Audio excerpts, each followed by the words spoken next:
up, guys? Welcome back to the channel. Today we're gonna play a game called What Did Wyo Learn at Sturgis?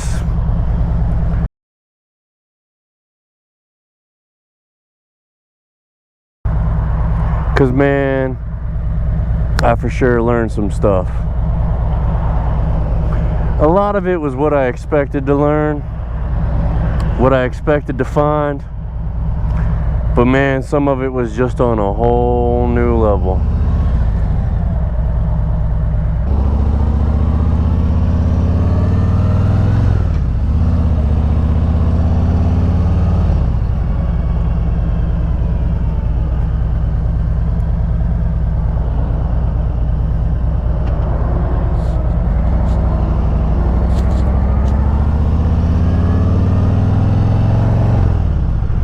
Like, I truly did not expect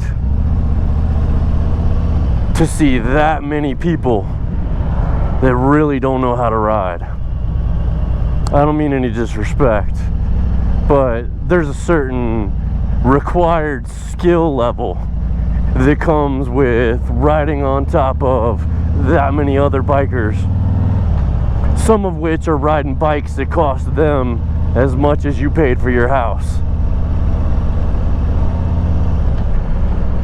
And when you're going out there and you're doing twisties, you got bikers everywhere, in front of you, behind you, beside you. You need to know what your skill level is, and you need to ride within that.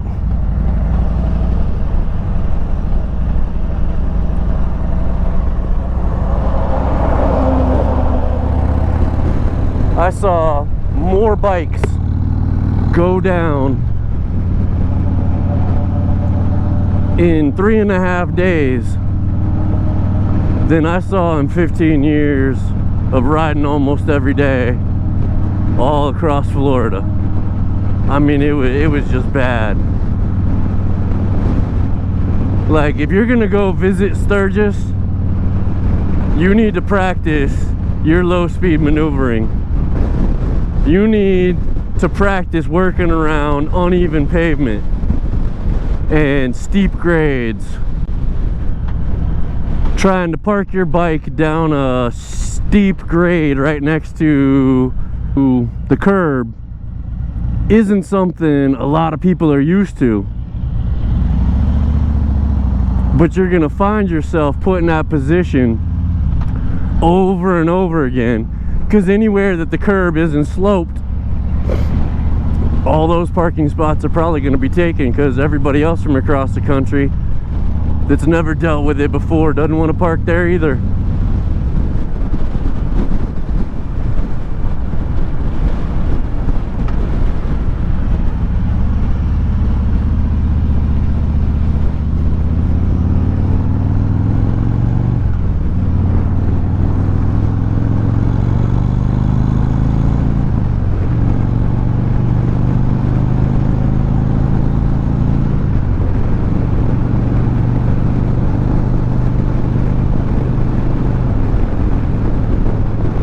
I learned that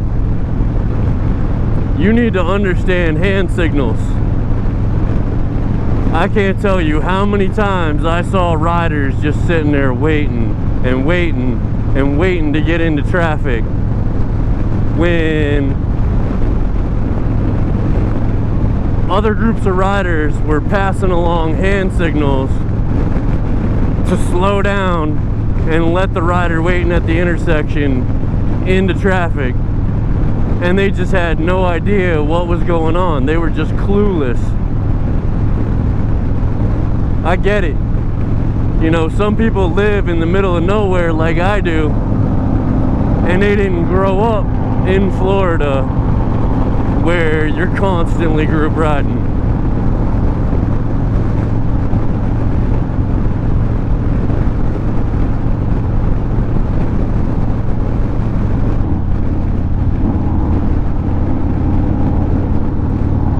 I learned that common courtesy, respect, and situational awareness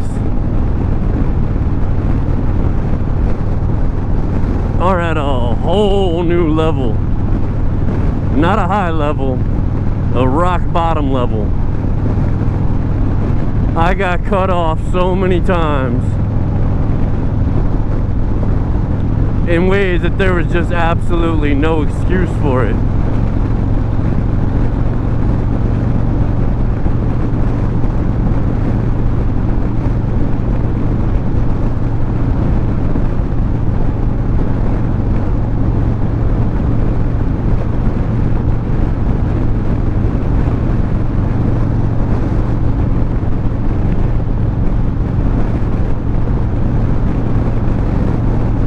I learned that if you think you're pretty educated about parts, there's nothing like a rally with a million other bikers to teach you that you don't know crap. There were so many solutions to so many problems that I didn't even know somebody had come up with that answer yet. You know, all this hardware that mounts to your switches, they got little eyelets that you just put your D-ring on your helmet and lock it in place. That way you can just hang your bike helmet on your handlebar and be good to go. You don't have to worry about it falling off or it getting stolen. I saw more custom windshields from at least a dozen companies I didn't even know existed.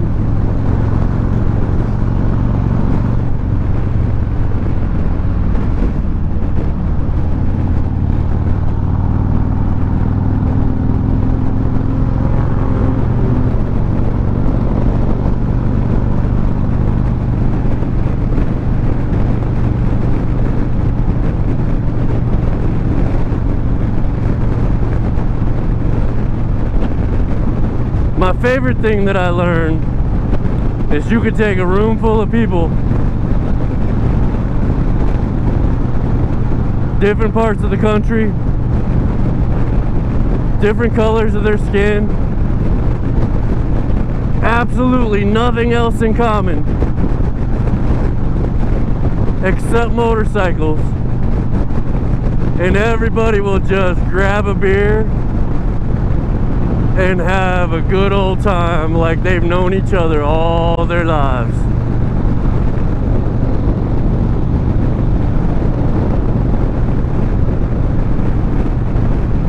And that felt really, really good. You know, all the assumptions, all the prejudices, all the expectations, they just all went out the window and everybody was just a rider.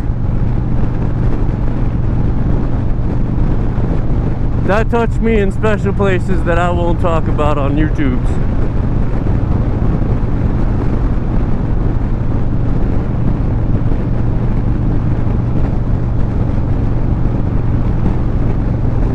I learned that if you're from Colorado, Wyoming, you know, one of those places real way up there in the sky, and you're down at 4,200 feet, you don't have to be that heavy of a drinker before you start putting everybody else under the table.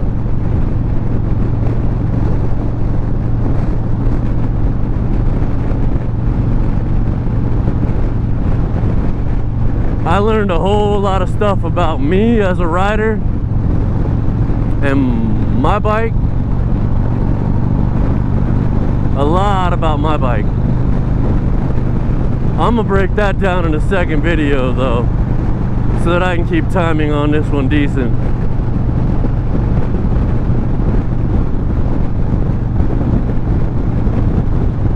But the reasons that I picked this bike over the Challenger, I'm really glad I did. Or I would not be riding this right now. This bike would be sitting somewhere getting some body work done for thousands of dollars.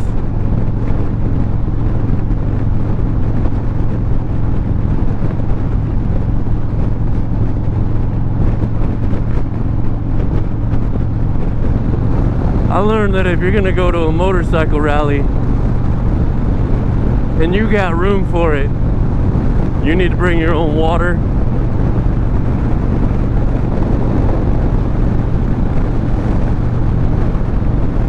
Make a small trip out of town, you know, convenience store 15-20 minutes away from the real rally, and re-up on your water supply.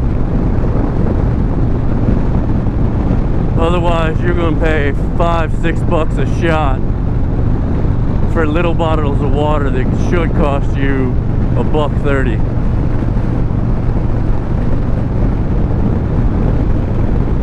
I learned that you could get Sturgis memorabilia about an hour west, east, and south of the rally. You don't even have to actually go in. You can avoid all the rally, just do all the rides, and pick you up a couple mementos on your way back home. That was kind of funny.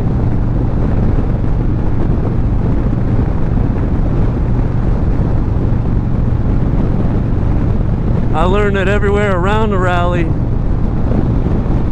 it's gonna do an ice cold million needle downpour of rain every morning about 8 o'clock in the morning.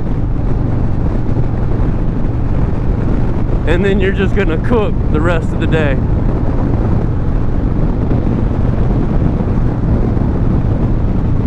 I learned that if you wear long sleeve riding flannel and some gloves, you can get some really sexy tan lines that look like shackles. So thanks for watching all my mess, and I will see you guys on the next one, where we talk about everything I learned about myself and my bike. Later.